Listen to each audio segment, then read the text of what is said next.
நல்ல காலம் பிறக்குது. நேயர்கள் அனைவருக்கும் வணக்கம்.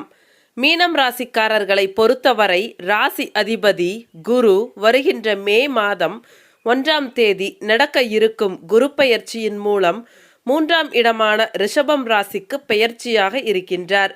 இந்த குரு பெயர்ச்சி மீனம் ராசிக்காரர்களுக்கு எப்படி இருக்கும் என்பதை பார்ப்பதற்கு முன்னால் மீனம் ராசியின் குணங்களை பற்றி பார்க்கலாம். மீனம் ராசிக்காரர்களை ஏன் நம்ம ரொம்ப நல்லவங்க அப்படின்னு சொல்கிறோம் அப்படின்னா, மற்றவங்களோட சுக துக்கங்களை கூட தன்னுடைய சுக துக்கங்களாக நினச்சிக்கிட்டு அவங்களுக்கு கொடுக்க வேண்டிய மதிப்பு மரியாதையாக இருந்தாலும் சரி, பண விஷயங்களில் உதவி செய்வதாக இருந்தாலும் சரி, மீனம் ராசிக்காரர்களை மிஞ்சுவதற்கு எந்த ராசியும் இல்லை.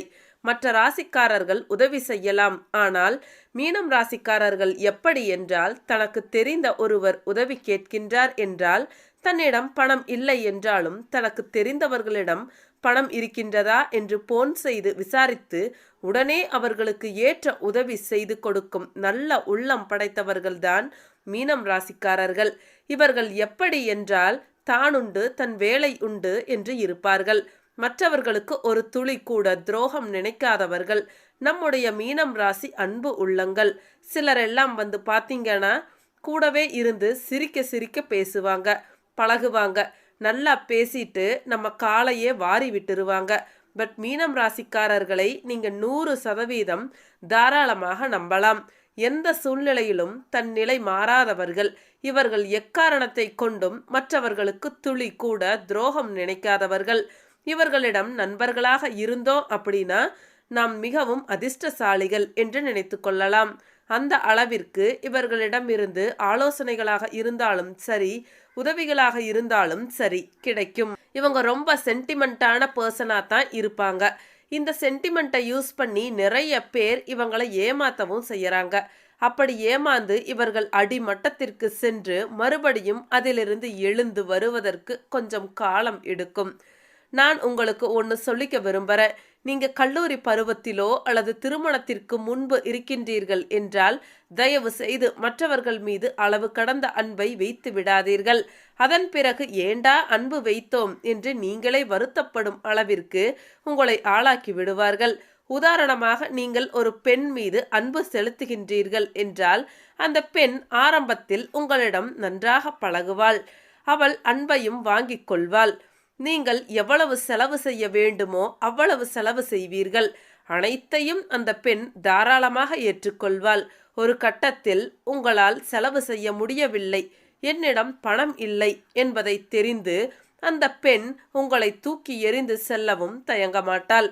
இதுதான் மீனம் ராசிக்காரர்களின் நிலை. நான் ஒரு உதாரணத்திற்கு இந்த விஷயத்தை கூறினேன். இதே போல நீங்கள் மற்ற விஷயங்களிலும் எடுத்துக்கொள்ளுங்கள். நீங்கள் எந்த ஒரு விஷயத்திலும் அளவு கடந்த அன்பை வைத்து ஏமாந்து விடாதீர்கள் என்பதுதான் என்னுடைய கருத்து. தனக்காரகரான குருவின் ராசியில் இவர்கள் பிறந்திருப்பதால் பணத்தை விட மனம்தான் பெரியது என்று நினைப்பார்கள். யாராவது இவர்களை அவமானப்படுத்தினால் வாழ்க்கை முழுவதுமே அவர்களை ஒதுக்கி வைத்து விடுவார்கள். இவர்களின் மதிப்பு மரியாதை எங்கேயும் எப்பொழுதும் பாதிக்கப்படக்கூடாது என்பதில் எச்சரிக்கையாக நடந்து கொள்வார்கள். ஏன் வாழ்க்கை முழுவதுமே அவர்களை ஒதுக்கி வைத்து விடுவார்கள் என்பதற்கு காரணம், அவர்கள் அளவு கடந்த அன்பை வைத்து ஒரு கட்டத்தில் அது இல்லை என்னும் பொழுது அளவு கடந்த கவலையில் மூழ்கி விடுவார்கள். இதனால் சில மீனம் ராசிக்காரர்களுக்கு மன அழுத்தம் கூட வருவதற்கு வாய்ப்புகள் இருக்கின்றது. அதே மாதிரி இவங்க ஒர்க் பண்ணுற பிளேஸில் கூட வந்து பார்த்தீங்கன்னா மற்றவங்கள மாதிரி ஓபி எல்லாம் அடிக்க மாட்டாங்க. இவர்களுக்கு கொடுத்த வேலையை இவங்க ரொம்ப சரியாக செஞ்சுட்டு வருவாங்க. ஆனால் மேல் அதிகாரிகளுக்கு இவரை பார்த்தால் இவங்க சரியாக வேலை செய்யறது இல்லையோ அப்படின்னு ஒரு தாட் வரும். ஆனால் இவங்க நல்லா தான் வேலை செஞ்சுட்டு இருப்பாங்க. உடனே மேலதிகாரி இவர்களை கூப்பிட்டு வேறு ஒருத்தர் செய்த தவறுக்காக இவரை கூப்பிட்டு திட்டுவார். அந்த திட்டையும் இவர் தாராளமாக ஏற்றுக்கொண்டு போய்விடுவார். இதே போல தொடர்ந்து நடந்து கொண்டே வரும். ஒரு கட்டத்தில் இவருக்கு கோபம் வந்து, நாம் என்ன தவறு செய்தோம், நம்மளை எதற்காக இப்படி டார்ச்சர் செய்கின்றார்கள் என்று நினைத்து கொண்டு அந்த வேலையே வேண்டாம் என்று தூக்கி எறிந்துவிட்டு வேறு வேலைக்கு முயற்சி செய்யும் மீனம் ராசிக்காரர்களையும் பார்த்து கொண்டுதான் இருக்கின்றோம். இது ஒரு நிறுவனத்தோடு முடிந்துவிடப் போவதில்லை. இது தொடர்ந்து கொண்டே இருக்கக்கூடிய நிலையையும் பார்த்து கொண்டுதான் இருக்கின்றோம். நான் உங்களுக்கு என்ன சொல்றேன் அப்படின்னா, நீங்களும் மற்றவங்கள மாதிரி கொஞ்சம் நடிக்க கத்துக்கங்க. மற்றவங்கள பார்த்தீங்க அப்படின்னா ஆள் இல்லாதப்ப வேலை செய்ய மாட்டாங்க. மேலதிகாரி வர்றப்ப தான் வேலை செய்யற மாதிரி சீன் போடுவாங்க. அந்த மாதிரி நீங்களும் சில இடங்களில் இடத்திற்கு தகுந்தாற் போல நடிக்க கற்றுக்கொள்ளுங்கள். அப்பொழுதுதான் இந்த கலிகாலத்தில் நாம் வாழ முடியும் என்பதை நன்றாக புரிந்து கொள்ளுங்கள் மீனம் ராசிக்காரர்களே. சரி வாங்க, மீனம் ராசிக்காரர்களின் குரு பெயர்ச்சி பலன்களை பார்க்கலாம். மீனம் ராசிக்காரர்களுக்கு உங்களின் ராசிநாதன் தற்பொழுது நற்பலன்களை தரும் இடமாக சொல்லப்படும் 2ஆம் இடத்தில் இருந்து ஓரளவிற்கு நற்பலன்களை தருவதாக சொல்லப்படும் 3ஆம் இடத்திற்கு குரு மாறுதல் அடைகின்றார். பொதுவாக 3ஆம் இடம் என்பது தைரியத்தை கொடுக்கக்கூடிய ஸ்தானம், ஒரு வீரிய சக்தியை கொடுக்கக்கூடிய ஒரு ஸ்தானம். எனவே குரு 3ஆம் இடத்தில் அமரும் பொழுது உங்களுக்கு நல்ல தைரியத்தையும் தன்னம்பிக்கையையும் கொடுத்து உங்களை வாழ்வில் முன்னேறச் செய்வார் என்பதில் எந்த ஒரு மாற்று கருத்தும் இல்லை. அதே நேரத்தில் 3ஆம் இடம் என்பது மறைவு ஸ்தானம் என்றும் சொல்லப்படுவது உண்டு. ஆனால் 6, 8, 12ஆம் இடம்தான் முழுமையான மறைவு ஸ்தானம். 3ஆம் இடம் அந்த அளவிற்கு கெடுபலன்களை தரும் இடம் இல்லை. மீனம் ராசிக்கு குரு ராசி அதிபதியாக வருவதால் மற்ற ராசிக்காரர்களுக்கு கொடுக்கும் தீய பலன்களைப் போல் எப்பொழுதும் தன்னுடைய சொந்த ராசிக்காரர்களுக்கு கொடுக்கவே மாட்டார். எனவே 3ஆம் இடத்து குரு கெடுபலன்களை கண்டிப்பாக தரமாட்டார். அதைவிட மேலாக இருக்கும் இடத்தை விட பார்க்கும் இடத்தை புனிதப்படுத்துவார் குரு என்ற விதியின்படி அவர் பார்க்கும் இடங்களான 7, 9, 11ஆம் இடங்கள் புனிதமடைகின்றன.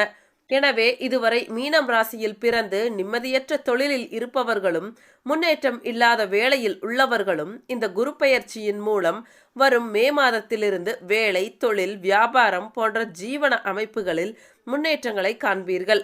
முக்கியமாக குரு லாபஸ்தானத்தை பார்ப்பதால் தொழிலில் இருந்து வரக்கூடிய லாபமானது 2 மடங்காக இருக்கும் என்பது நிச்சயம்.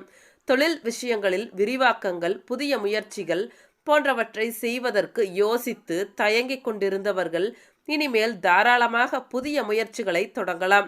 படித்த படிப்பிற்கு ஏற்றாற்போல வேலை கிடைக்காத இளம் பருவத்தினருக்கு மனதிற்கு ஏற்ற மாதிரியான வேலை வாய்ப்புகள் நிச்சயம் உண்டு.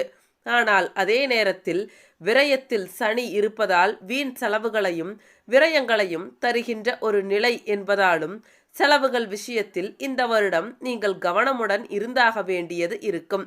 கடன்கள் சம்பந்தப்பட்ட விஷயங்களிலும் எச்சரிக்கையாக இருக்க வேண்டும். இங்கே கடன் வாங்காமல் எந்த மனிதரும் இருக்க முடியாது. கடன் வாங்கித்தான் தொழில் செய்கின்றோம். தொழிலை விரிவாக்கம் செய்யவும் கடன் வாங்குகின்றோம். கடன் வாங்காமல் எந்த ஒரு உயிரும் இருப்பதில்லை.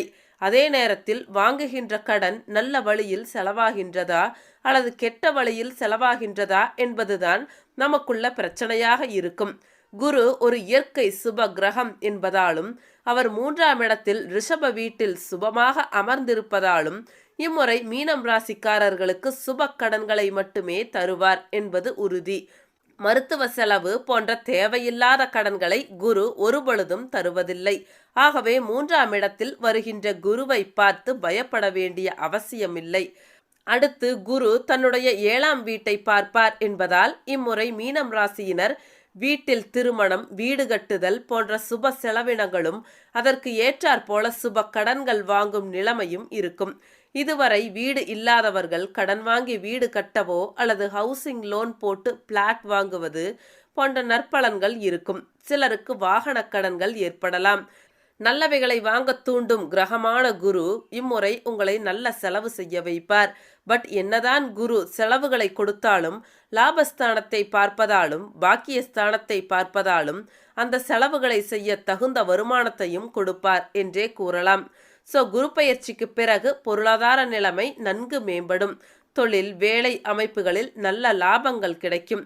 7ஆம் இடத்தை பார்க்கும் குருவால் இதுவரை திருமணம் ஆகாத சிலருக்கு குடும்பம் அமையும். 35 வயது தாண்டியும் திருமணம் ஆகாமல் இருக்கும் ஆண் பெண்களுக்கு இது போன்ற குடும்பஸ்தானத்திற்கு சுப கிரகமான குருவின் பார்வை கிடைக்கும்.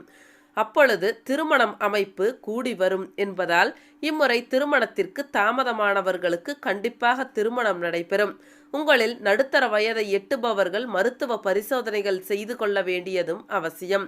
சர்க்கரை, இரத்த அழுத்தம் போன்றவைகள் கண்டுபிடிக்கப்படும் நேரம் இது என்பதால் உடல்நல விஷயத்தில் அலட்சியம் காட்டாமல் சிறு சுகக்குறைவு என்றாலும் மருத்துவரை உடனே அணுகுவதுதான் நல்லது. நேர்மையற்ற செயல்கள் மற்றும் சட்டத்திற்கு புறம்பான தொழில்கள் போன்றவற்றில் தற்பொழுது ஆர்வம் காட்டாதீர்கள். அவற்றால் சிக்கல்கள் வரலாம். போட்டி பந்தயங்களில் கலந்து கொள்ள வேண்டாம். பங்குச்சந்தை போன்ற ஊக வணிகங்கள் இப்பொழுது கை கொடுக்காது. நஷ்டம் வருவதற்கு வாய்ப்புகள் உள்ளதால் ஷேர் மார்க்கெட்டில் மிகவும் கவனம் தேவை. கொடுக்கல் வாங்கல்களில் மிகவும் கவனமாக நடந்து கொள்வதும் நல்லது. பெண்களுக்கு இந்த குரு பெயர்ச்சியால் நல்ல பலன்கள் தான் அதிகம் இருக்கும். குடும்ப தலைவியாக இருக்கும் பெண்களுக்கு நன்மைகள் நடைபெறும். குடும்பத்தில் செலவுகளும் இருக்கும். அதற்கு தகுந்த வருமானமும் இருக்கும். கணவன் மனைவி உறவு மகிழ்ச்சிகரமாக இருக்கும். இருவரும் ஒருவருக்கு ஒருவர் அனுசரித்து போவீர்கள். பட் எவ்வளவு பெரிய தலை போகின்ற பிரச்சனையாக இருந்தாலும் கந்து வட்டிக்கு கடன் வாங்க வேண்டாம். அதிக வட்டிக்கு வாங்கினால் அடுத்த வருட ஆரம்பத்தில் கடன் தொல்லையில் கொண்டு போய் விட்டுவிடும் என்பதால் எச்சரிக்கை தேவை. ஆடம்பர செலவுகளுக்கு கடன் வாங்குவதை தவிர்ப்பதும் நல்லது. கிரெடிட் கார்டு உபயோகப்படுத்துவதில் கவனமாக இருப்பது நன்மையை தரும். யாரிடமும் தேவையற்ற வீண் வாக்குவாதம் வைத்து கொள்ள வேண்டாம். 12இல் சனி இருப்பதால் நண்பர்களையும் சிறு பிரச்சனைகளால் எதிரிகளாக மாற்றுவார் என்பதால் தேவையற்ற பிரச்சனைகளில் தலையிட வேண்டாம். யாரையும் நம்பி கையெழுத்து போடுவதோ எவருக்கு ஜாமீன் கொடுப்பதோ வேண்டாம். பொது வாழ்வில் மீனம் ராசிக்கு கெடுதல்கள் எதுவும் இல்லாமல் நற்பலன்களை மட்டுமே தரக்கூடிய குரு பெயர்ச்சி இது. மீண்டும் அடுத்த ஒரு வீடியோ பதிவில் உங்களை சந்திக்கின்றேன். அனைத்து மீனம் ராசி அன்பு உள்ளங்களுக்கும் நன்றி, வணக்கம்.